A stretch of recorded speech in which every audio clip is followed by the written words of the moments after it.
तो hello friends, तो आज हम लोग सीखने वाले हैं OR subject that is operation and research. तो उसमें एलपी मॉडल के ग्राफिकल मेथड के प्रॉब्लम हम लोग देखेंगे, है ना। तो लास्ट लेक्चर में एक प्रॉब्लम देखा था हम लोगों ने, आज सेकंड प्रॉब्लम देखने वाले हैं हम लोग ग्राफिकल मेथड का, है ना।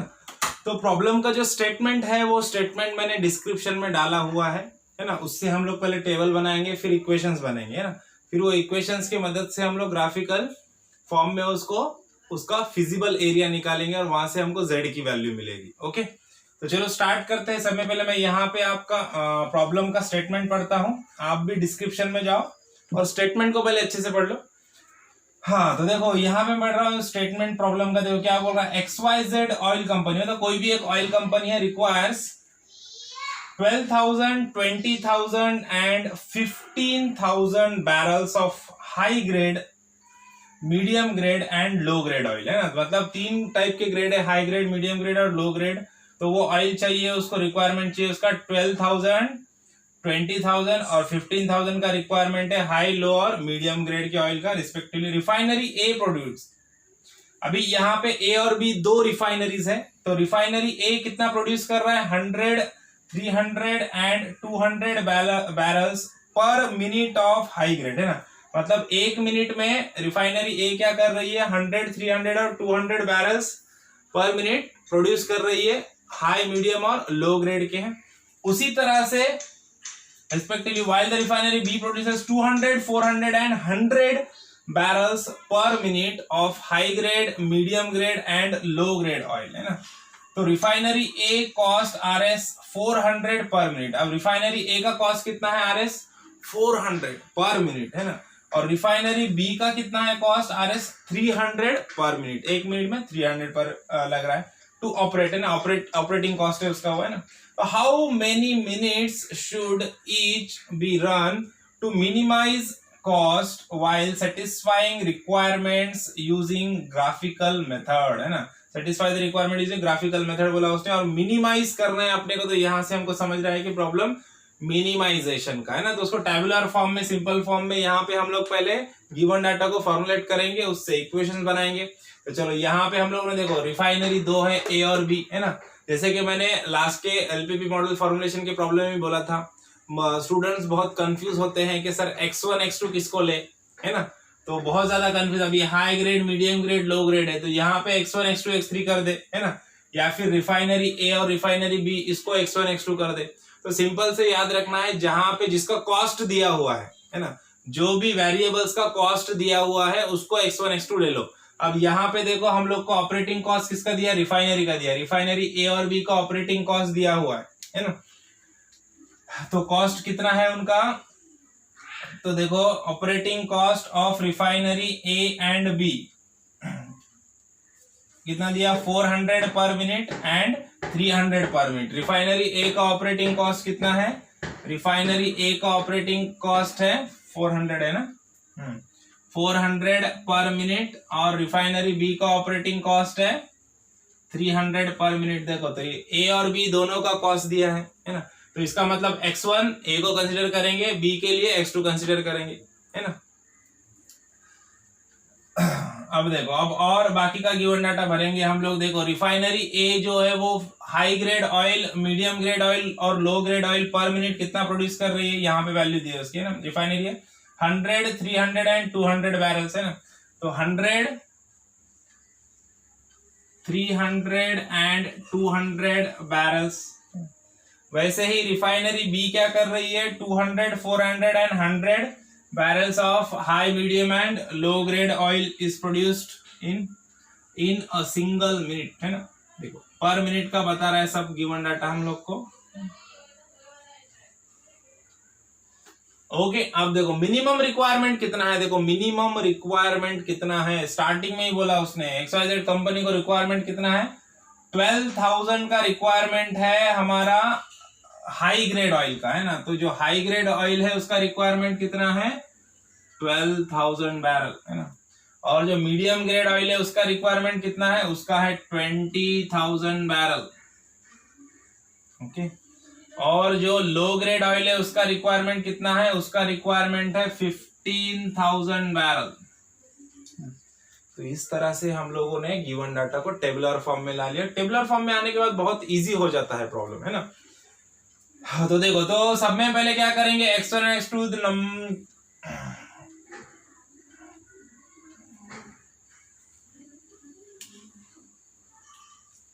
देखो, अब प्रॉब्लम में आप ध्यान से पढ़ोगे तो यहाँ पे आपको समझ में आएगा। सब प्रॉब्लम में दिया हुआ रहता है, एकदम इजीली ध्यान से पढ़ना। देखो, how many minutes should each be run to minimize cost while satisfying requirement using graphical method। तो क्या करना है अपने को, कितने मिनट ए और बी रिफाइनरी रन होंगे जिससे क्या होगा कि मिनिमम कॉस्ट ऑफ प्रोडक्शन, जो ऑपरेटिंग कॉस्ट है वो मिनिमाइज करना है अपने को। क्योंकि ईच जो भी हमारी रिफाइनरी है, ए रिफाइनरी 1 मिनट चलेंगी तो 400 रुपीज का कॉस्ट जाएगा उसमें ना, और बी रिफाइनरी 1 मिनट चलेंगी तो 300 मिनट का कॉस्ट उसमें जाएगा। तो हम लोग का रिक्वायरमेंट मिनिमम इतना है, तो हम लोग को क्या करना है, ऐसा एलपीपी मॉडल फॉर्मुलेट करना है कि जो मिनिमम टाइम हम लोग को बताना है मिनट में, कि कितना मिनिमम टाइम में क्या होगा, रिफाइनरी ए और बी रन होगी, जो क्या करेगी, ये तीनों का भी रिक्वायरमेंट फुलफिल हो जाए मिला के, और टाइम भी मिनिमम लगे। ऐसा हम लोग को एलपीपी मॉडल फॉर्म करके देना है ना। तो उसके लिए क्या करेंगे हम लोग, समय पहले x1 क्या रहेगा, x1 be the number of minute refinery A operates, है ना, या फिर आपके वर्ड में आप कुछ भी लिख सकते हो ना। और x2 क्या रहेगा, x2 be the number of minutes refinery B operates, है ना। या फिर सिंपल याद रखो, A के लिए x1, B के लिए x2, उनके कॉस्ट दिए इसलिए, सिंपल, एकदम सिंपल, है ना। अब देखो, अब सब में पहले मिनिमाइज है ना, तो मिनिमाइज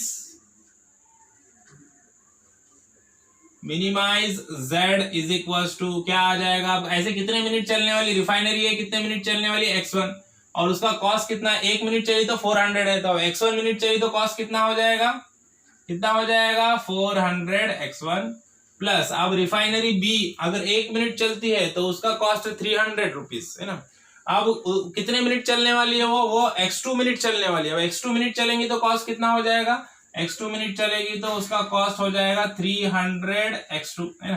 तो ये बन गया हमारा मिनिमाइज z का इक्वेशन बन गया, है ना। अब बाकी के इक्वेशंस हम लोग फॉर्म करेंगे। कितने इक्वेशन आएंगे, वेरिएबल कितने, देखो, हाई ग्रेड, लो, मीडियम ग्रेड और लो ग्रेड, 3 ग्रेड के ऑयल है, तो इक्वेशन कितने आएंगे, 1 2 3 इक्वेशन बनेंगे, है ना। अब 3 इक्वेशन में इधर लिखता हूं, इधर जगह नहीं है नीचे ना, इसलिए।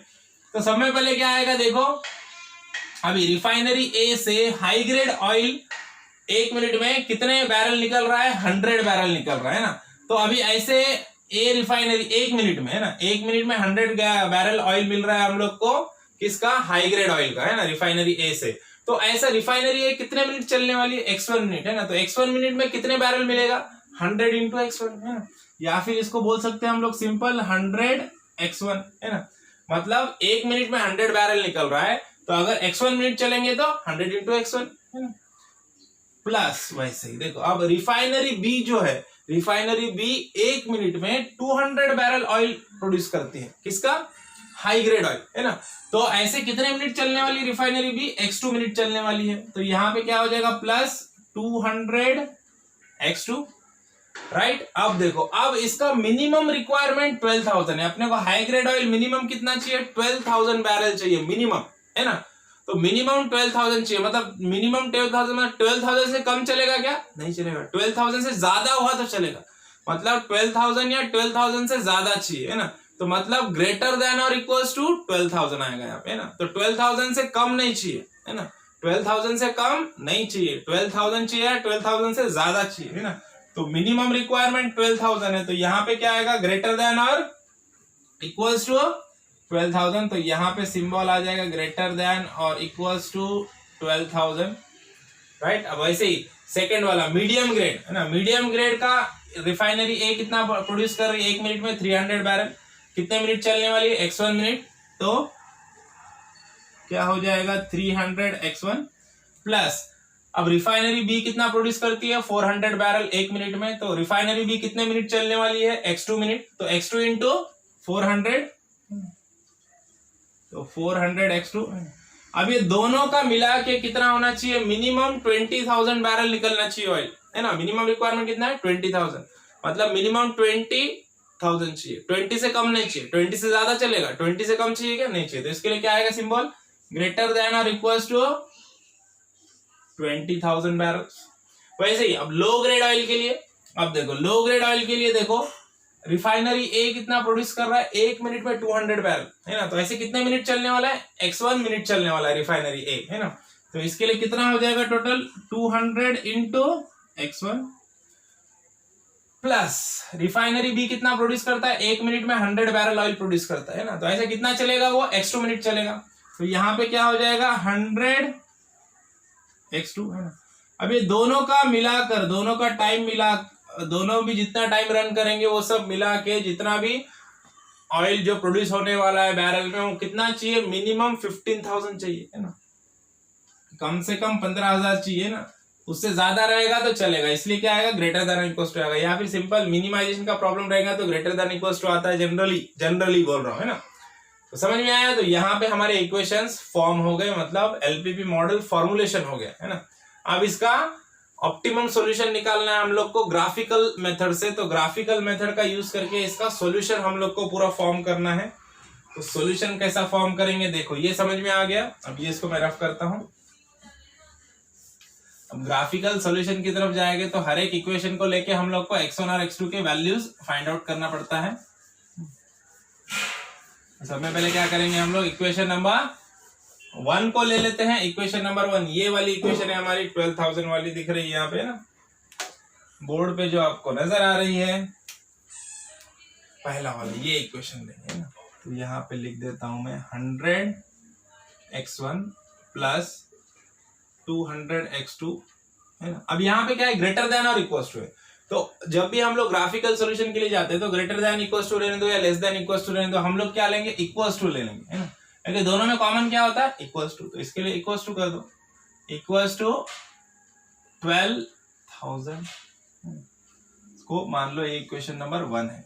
अब यहाँ पे क्या करना है हम लोग को, x1 और x2 के दो वैल्यूज फाइंड आउट करना है। तो सबसे पहले क्या करेंगे, put x1 is equal to 0 in equation number 1। Equation number 1 में पुट कर दो, x1 की वैल्यू 0 पुट कर दो। तो क्या हो जाएगा, 100 into 0 plus 200 x2 is equal to 12,000, है ना। तो यहां से क्या हो जाएगा, x2 इज इक्वल टू क्या हो जाएगा, ये तो 0 पूरा हो गया, कैंसिल हो गया। तो x2 इज इक्वल टू क्या हो जाएगा, 12,000 डिवाइडेड बाय 200, है ना। तो ये 2 कैंसिल, ये 2 0 कैंसिल, है ना। 120 बाय 2 क्या हो जाएगा, 60।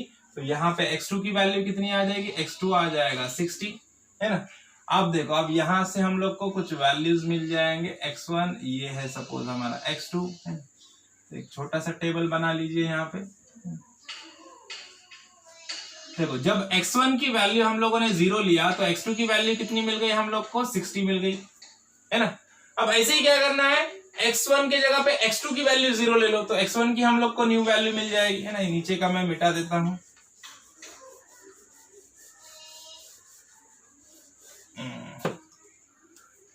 हाँ, तो अब यहाँ पे क्या लिखते हैं, put x2 is equal to 0 in equation number 1 again, है ना।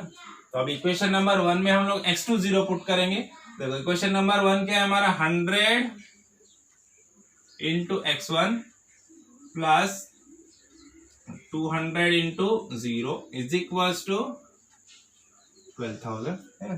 तो ये टर्म तो पूरा 0 हो जाएगा, तो क्या बचेगा, 100 x1 इज इक्वल टू 12,000।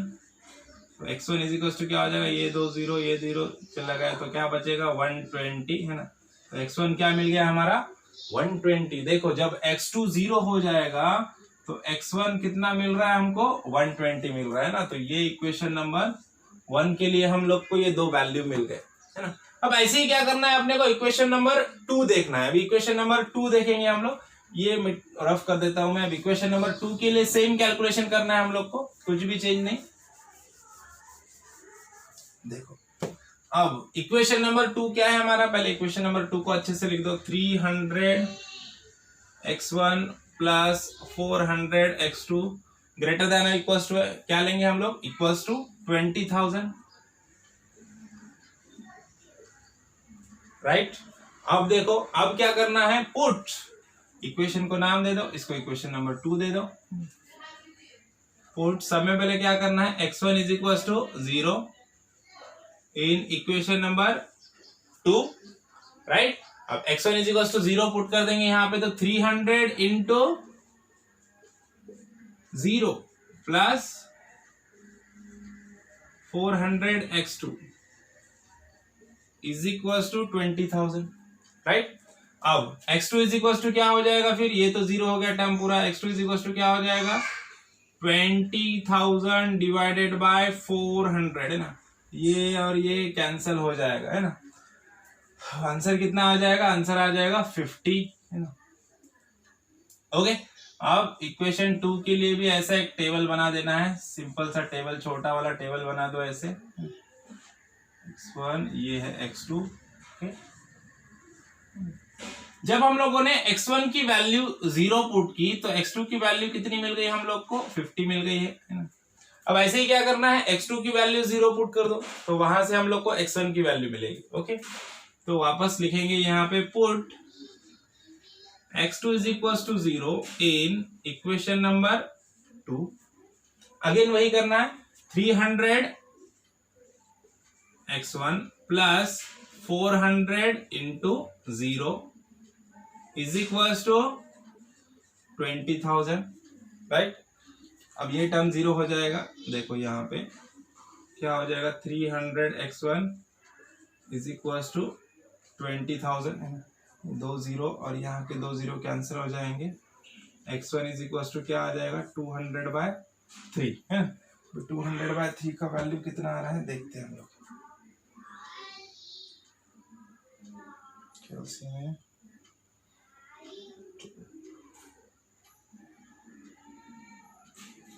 66.67, है ना, 66.67,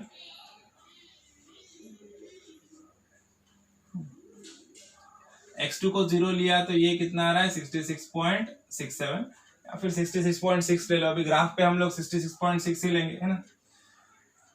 अब ये हो गया इक्वेशन नंबर 2 के लिए। अब ऐसे इक्वेशन नंबर 3 जो हमारी लास्ट इक्वेशन है उसके लिए भी हम लोग को पॉइंट्स मिलेंगे, तो वो भी पॉइंट्स हम लोग यहाँ पे फॉर्म कर लेते हैं।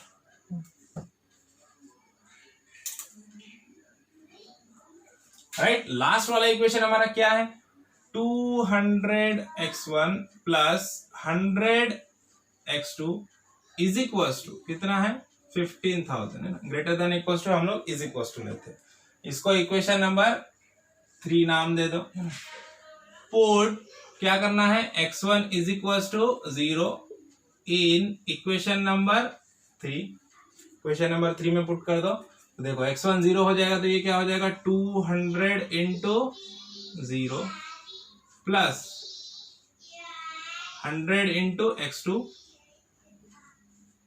15,000, राइट। तो यहां से x2 ये तो 0 हो गया टर्म पूरा, x1 इधर डिवाइडेशन में चला जाएगा, तो x2 इज इक्वल टू क्या हो जाएगा, 15,000 डिवाइडेड बाय 100, ये 2 0 कैंसिल, डायरेक्टली वैल्यू कितना मिल गया हम लोग को, 150, देखो है कितना मिल गया, 150। अभी देखो इक्वेशन नंबर 3 के लिए यहाँ पे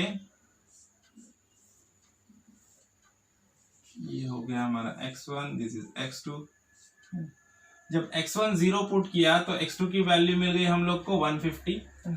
अब ऐसे ही put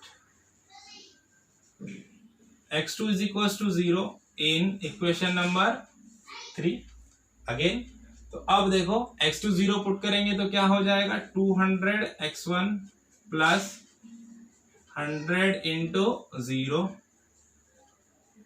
is equal to 15,000, right. तो अब क्या हो जाएगा, 200x1 इज इक्वल टू 15,000, ये 2 0 cancel, x1 is equal to क्या हो जाएगा, 150/2 दैट इज 75, है ना। तो x2 0 पुट किया तो x1 कितना मिल गया, 75 मिल गया। देखो तो 1 2 3 तीनों के तीनों इक्वेशंस में हम लोगों ने x1 और x2 के वैल्यू बारी बारी से 0 0 पुट किया, तो हम लोग को दो वैल्यूज हर एक कोऑर्डिनेट्स के हम लोग को मिल गए, है ना। तो अब क्या करना है, अब हम लोग को ग्राफ पेपर की तरफ जाना है ना। तो हमारे पास यहाँ पे बोर्ड पे तो ग्राफ पेपर है नहीं, तो हम लोग क्या करेंगे, यहाँ पे ग्राफ मैनुअली बना लेंगे, एक ग्राफ बना लेंगे यहाँ पे ना। ये सब मैं रफ कर देता हूँ, तो हमको ग्राफ बनाना है। तो देखो अब यहाँ पे हम लोग ग्राफ बना लेंगे।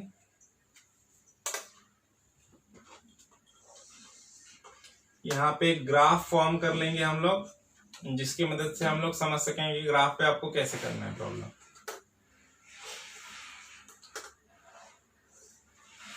ओके, ये है हमारी y एक्सिस और this is our x axis. ये है 0 0 ओरिजिन।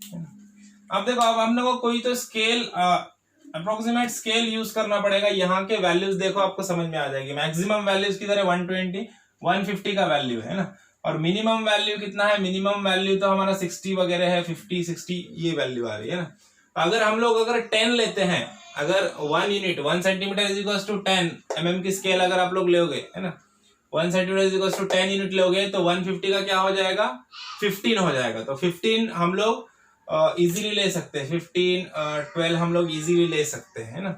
तो क्या करेंगे, 10 का स्केल यूज करो, तो 150 इज इक्वल टू क्या हो जाएगा, 15 सेंटीमीटर, और 75 इज इक्वल टू क्या हो जाएगा, 7.5, 120 इज इक्वल टू 12 हो जाएगा, 60 इज इक्वल 6 हो जाएगा, 66.67 6.6 हो जाएगा, है ना। डायरेक्टली एक एक डेसिमल इधर इधर हट जाएगा पॉइंट। ओके, तो स्केल क्या यूज करना है, स्केल यूज कर लो, 1 unit is equal to 10 centimetre, 1 centimetre is equal to 10 unit, है ना। तो स्केल यूज कर लो, 1 centimetre is equal to 10 units. तो अब यहाँ पे पॉइंट्स ले लेंगे हम लोग, पॉइंट्स को लोकेट कर देंगे, 1 2 3 4 5 6 7 8 9 10 11।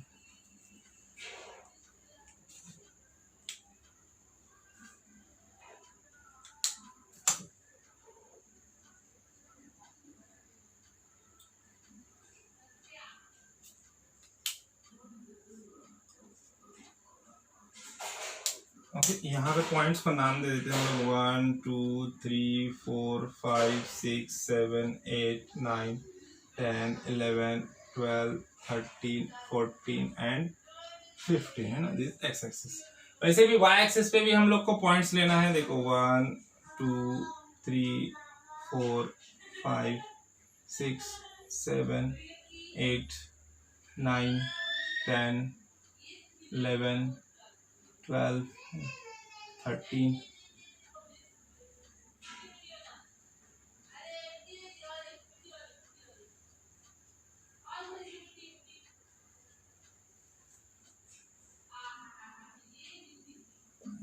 आगे लेना पड़ेगा हम लोग को, 15 तक पॉइंट्स ले लेंगे लिस्ट।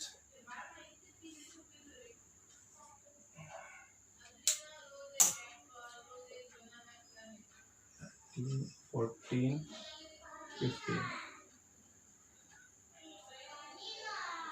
ओके, तो चलो हमारा ग्राफ हम लोगों ने बना लिया, यहाँ पे मैनुअली ग्राफ बना लिया है। अब हम लोग क्या करते हैं, पॉइंट्स लेते हैं। सब में पहला जो लाइन है, पहला जो हमारा इक्वेशन है, पहले इक्वेशन के लिए हमारे पास 2 पॉइंट है ना। क्या है, कोऑर्डिनेट्स क्या है इसके, देखो पहला वाला पॉइंट क्या है हमारा 0,60 है ना, और दूसरा वाला पॉइंट क्या है 120,0 है ना। अब इसको हम लोग स्केल के हिसाब से क्या लेंगे, 1 सेंटीमीटर इक्वल टू 10 यूनिट है ना। तो यहाँ पे ये क्या हो जाएगा, 0,6 हो जाएगा, और ये क्या हो जाएगा, ये हो जाएगा 120 की जगह क्या हो जाएगा 12,0 हो जाएगा, है ना। तो देखो, तो पहला पॉइंट है हमारा क्या है 0,6 है ना। तो अब 0,6 देखेंगे, 0 मतलब x का 0 यहाँ पे आ गया ना, और y का कितना है 6, तो y का 6 मतलब यहाँ पे आ गया। तो यहाँ पे ये कोऑर्डिनेट बन गए इसके 0,6 है ना, या फिर 0,60 मैं लिखूंगा यहाँ पे, या फिर आप लोग यहाँ पे इसको ही मॉडिफाइड कर सकते हो डायरेक्टली, ये इसको 10 20 ले लो, बेस्ट हो जाएगा। 10 20 30 40 50 60 70 80 90 100 110 120 130 140 150 है ना। यहाँ पे भी ऐसे ही कर देंगे।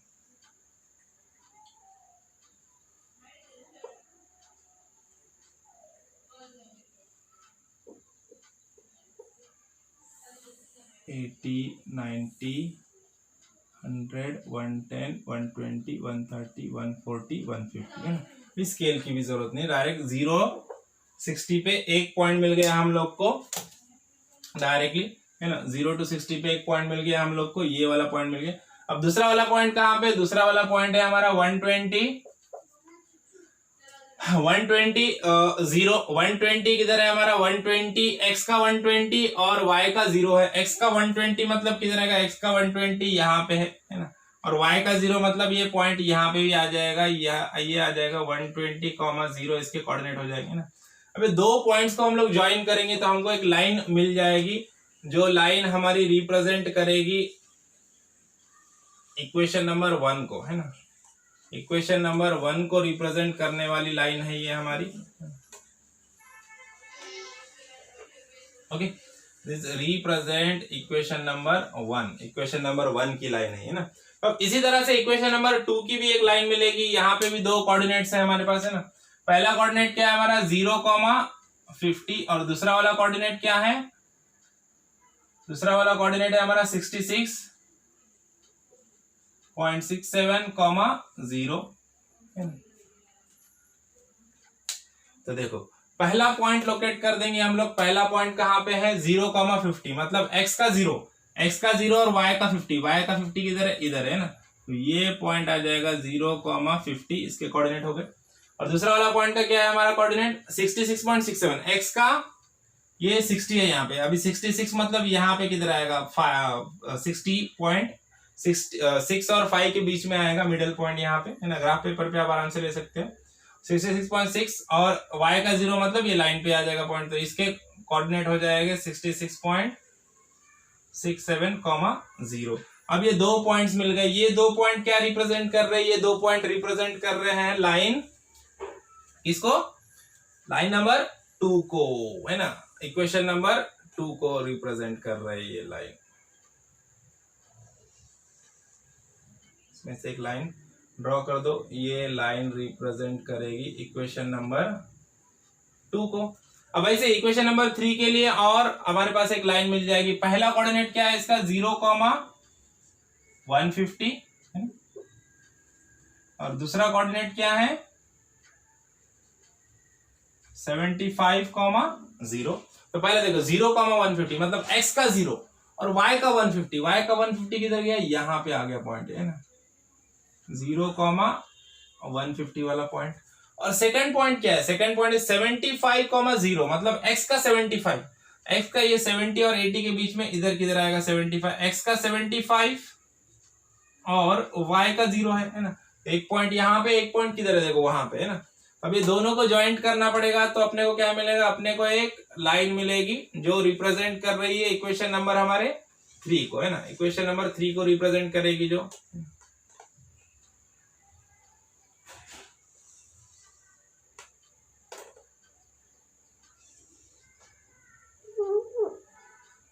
ओके।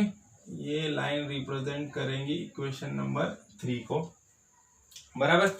अब देखो, अब ये तीनों लाइंस हम लोगों ने ड्रॉ कर दिया, तीन इक्वेशंस को रिप्रेजेंट कर रही है तीनों लाइन। अब देखो, अब हमारा फिजिबल एरिया निकालना है हम लोग का। फिजिबल एरिया निकालना है, बहुत इंपॉर्टेंट पॉइंट है। देखो फिजिबल एरिया निकालना, तो फिजिबल एरिया निकालने के लिए अब देखो तीनों जो हमारे इक्वेशन है वो कैसे है। पहला इक्वेशन क्या है, अभी मिनिमाइजेशन का प्रॉब्लम है तो सिंपल है, देखो ग्रेटर देन और इक्वल टू, है ना।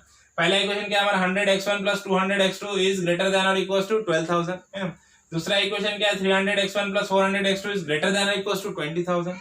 वैसे ही 200x1 plus 100x2 is greater than और इक्वल टू 15,000। मतलब सब के सब तीनों के तीनों इक्वेशन कैसे ग्रेटर देन और इक्वल टू है। ग्रेटर देन और इक्वल टू मतलब क्या रहेगा, कौन सा वाला एरिया लेंगे हम लोग फिजिबल एरिया में। देखो एरिया लेना होता है हम लोग को दो ही, ये जो भी लाइन है, लाइन के नीचे का एरिया, लाइन के ऊपर का एरिया। अभी जब भी क्या होता है लेस देन और इक्वल टू रहता है तो लाइन के नीचे का एरिया लेते हैं, क्योंकि ये लेस है, ये कम वाला एरिया, जीरो की तरफ जा रहे हैं मतलब लेस देन की तरफ जा रहे हैं। और ग्रेटर देन और इक्वल टू जब भी रहेगा तो लाइन के ऊपर का एरिया, लाइन के बाहर का एरिया लेंगे हम लोग, है ना। तो उस तरह से पहले लाइन नंबर 3 के ऊपर का एरिया, उसी तरह से लाइन नंबर 1 के ऊपर का एरिया और लाइन नंबर 2 के ऊपर का एरिया, है ना। और हमारे जो तीनों भी इक्वेशन है, हम लोग को तीनों भी इक्वेशन की कंडीशन को सेटिस्फाइड करना है ना। ऐसा नहीं कि सिर्फ ये एक लाइन देख लिया, लाइन नंबर 2 देखा, लाइन नंबर 2 के ऊपर का एरिया मतलब ये सारा एरिया आ गया, है ना। लेकिन ये जो एरिया है, ये एरिया लाइन नंबर 1 के ऊपर है क्या? नहीं है, लाइन नंबर 1 के नीचे वाला एरिया है ये वाला। तो ये एरिया ले सकता क्या मैं? नहीं ले सकता, क्योंकि ये एरिया लाइन नंबर 1 के तो ऊपर है, लाइन नंबर 2 के ऊपर है, लेकिन लाइन नंबर 1 के नीचे है, तो ये एरिया नहीं जमेगा। उसके बाद लाइन नंबर 3 देखो, अभी लाइन नंबर 3 के ऊपर का एरिया मतलब लाइन नंबर 3 के ये साइड का ऊपर का एरिया, ये एरिया है पूरा, है ना। अब ये एरिया में ले सकता क्या? ये अगर एरिया में लूंगा देखो, तो ये तो लाइन नंबर 3 के आगे का एरिया है, ऊपर का एरिया है, लेकिन लाइन नंबर 1 के नीचे का एरिया हो गया नहीं, लाइन नंबर 1 ये है, इसके नीचे का एरिया है, तो ये ले सकता क्या मैं? नहीं ले सकता, है ना। तो इसके लिए फिजिबल एरिया कौन सा वाला रहेगा? फिजिबल एरिया रहेगा ये, है ना।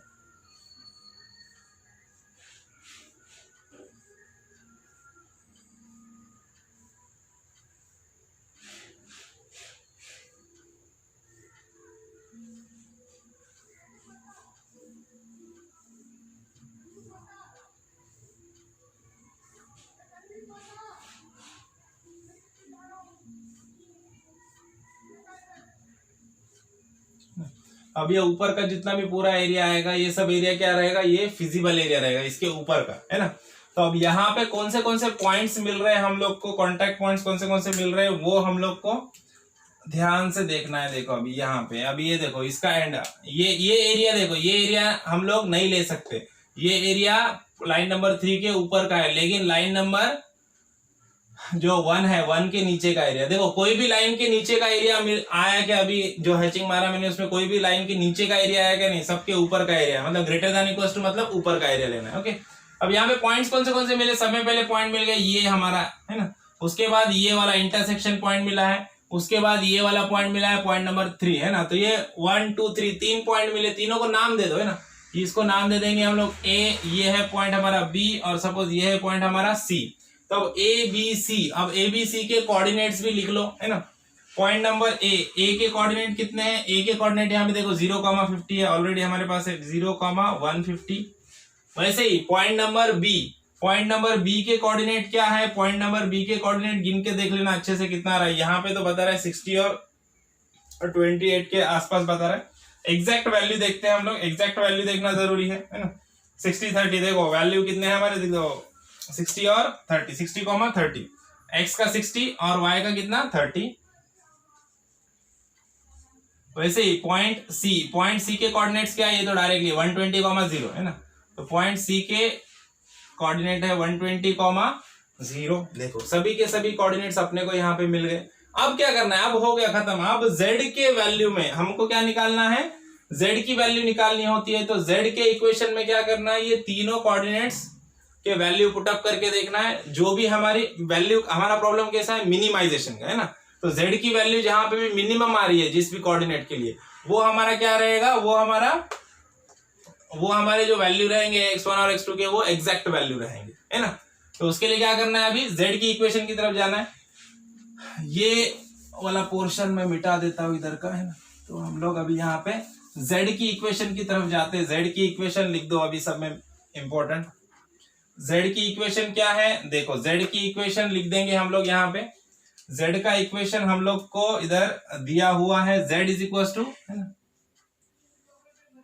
क्या है? 400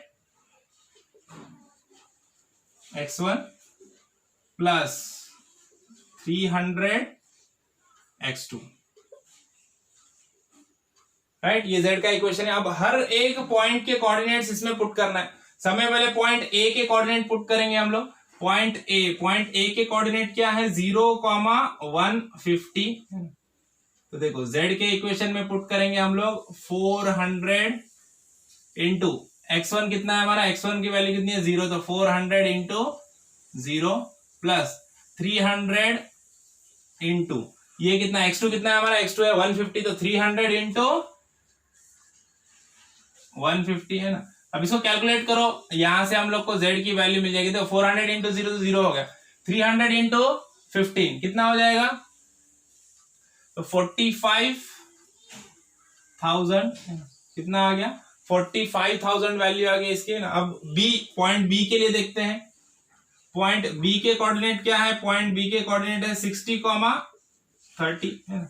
अब इसको z के इक्वेशन में पुट करेंगे हम लोग तो क्या आ जाएगा, देखो 400 इंटू x1, x1 की जगह पे क्या आएगा 60 प्लस क्या है 300 इंटू x2, मतलब 300 इंटू x2 की जगह पे क्या आएगा 30।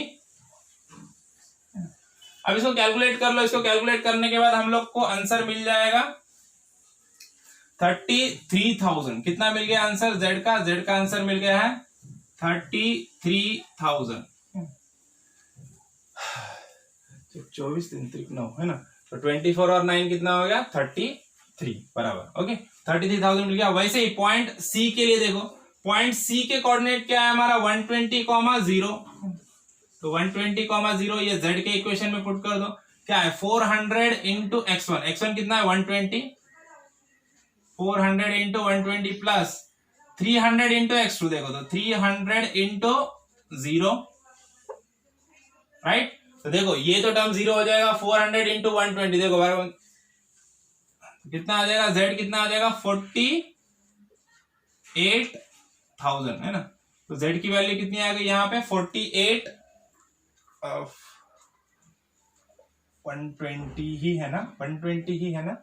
ओके राइट, ये तो 120 है, 48,000 है तो 45 आएगा। ओके 48,000 आ गया इसका है ना।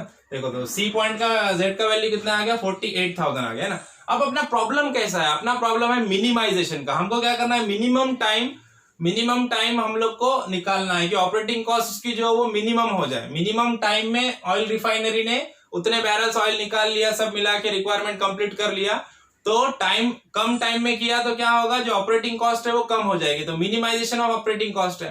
तो z का वैल्यू कहां पे मिनिमम आ रहा है, कौन से पॉइंट पे मिनिमम आ रहा है, देखो इधर 45 है, इधर 48,000, इधर 33,000 है, ये वाला वैल्यू मिनिमम है ना। तो मिनिमम वैल्यू कौन सा है हमारा, ये वाला वैल्यू बी पॉइंट पे मिला हम लोग को मिनिमम वैल्यू है ना। तो बी पॉइंट पे हम लोग को मिनिमम वैल्यू मिला, तो हमारा आंसर क्या हो जाएगा, हमारा आंसर हो जाएगा x1 इज इक्वल टू 60 और x2 इज इक्वल टू कितना है 30। ये हमारा फाइनल आंसर है हमारा। तो समझ में आया प्रॉब्लम समझ में आया तो वीडियो को लाइक कीजिए, सब्सक्राइब कीजिए है ना। मिलते हैं नेक्स्ट प्रॉब्लम में, तब तक के लिए थैंक यू।